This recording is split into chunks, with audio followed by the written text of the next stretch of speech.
Hey, what's up everyone? Welcome. Today we are going to break down the secret tech that taught rock and roll guitars how to absolutely scream. Let's jump right in. So, you've been to a concert, right? You see just one guitarist up on that huge stage, but the sound coming out it's gigantic. It can seriously sound like an entire army of guitars, but nope, it's just one person. So, what's the deal? How do they do that? Well, the secret isn't some kind of magic. It's actually a massive tech upgrade that happened behind the scenes. You see, rock music got a serious digital makeover, and that changed everything. Okay, so back in the day, guitarists had to drag around these huge, heavy boards full of clunky pedals, and each one of those boxes only did one thing. It was super expensive and honestly, really complicated. But now, all of that power is packed into tiny little computer chips that can create an almost endless variety of sounds. The real breakthrough, the big aha moment, was when engineers figured out how to turn the physical sound waves from a guitar into digital information. We're talking ones and zeros, basically computer code. This was a total game changer because it meant bands could finally bring their perfect, polished studio sound to the live stage, night after night, exactly the same. So how does this digital tech actually work? Let's start with how musicians use it to create the sense of massive space and make just one instrument sound absolutely huge. First up, we have something called digital delay. Just think of it like a super precise, high-tech echo. It basically records a little snippet of what you play and then spits it right back out a moment later. And unlike the old school tape machines that would get worn out and messy, these digital echoes are perfectly clean and reliable every single time. With a good delay, you can make one guitar fill a whole stadium. I mean, it can sound like it's bouncing off the walls of a giant canyon. But musicians also use it to create these really cool rhythmic patterns, almost like they're playing a duet with themselves. It makes the music sound way more complex than it really is. And next up is reverb. Now, reverb is actually happening all around you right now. It's just the natural sound of a room. Without it, music sounds really weird and flat, almost uncomfortably dry. It's the effect that gives sound a sense of place. What's so cool about digital reverb is that it gives musicians total control. I mean, with just the turn of a knob, a guitarist can go from sounding like they're playing at a small club to a giant echoing cathedral. It lets them out all this incredible depth and atmosphere without ever having to leave their room. Okay, so we've made the sound big. Now let's talk about how to make it sound mean. This next part is all about getting that powerful, gritty, classic rock sound that we all know.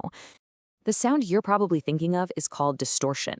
Originally, guitar players got this fuzzy, aggressive tone by cranking their old tube amplifiers so loud that the amps literally started to break up and couldn't handle it. But now, computer code can perfectly recreate that sound without having to blow up any expensive vintage gear. And here's the best part. Because it's all digital, you can get that massive heavy metal sound while playing at a super low volume. This is amazing for practicing in your room without bothering your family. And trust me, it definitely saves your hearing in the long run. All right, now we get to the really wild stuff. Digital processing lets musicians create sounds that are simply not possible with a normal instrument in the real world. Let's explore some of that. So check this out. Pitch shifting. This effect lets you play one note on your guitar, and a computer inside a pedal can change it into a completely different note. You can make your guitar sound like a super deep bass, or, and this is cool, you can add harmonies, making it sound like 2 or 3 guitarists are playing together in perfect time. So how in the world does it do that? It's actually pretty simple. You play one note, the chip inside the pedal instantly analyzes it, calculates a musically correct harmony, like a third above it or something, and then plays that new note at the exact same time. So one guitar note goes in, but 2 notes come out. Instant band. And then there's sampling. This is where things get really creative. Musicians can literally grab any sound from anywhere, a piece of another song, a quote from a movie, a clap of thunder, and then play it as if it were an instrument itself. The creative possibilities here are just endless. Rock bands started using samplers to bring in sounds you could never, ever get from just a guitar, bass, and drums. It completely expanded their musical toolkit and really pushed the boundaries of what a rock song could even be. So we've seen all these incredibly powerful digital tools, but you know what the most exciting part is? This technology, which used to be only for rock stars and million-dollar studios, is now available to pretty much everyone.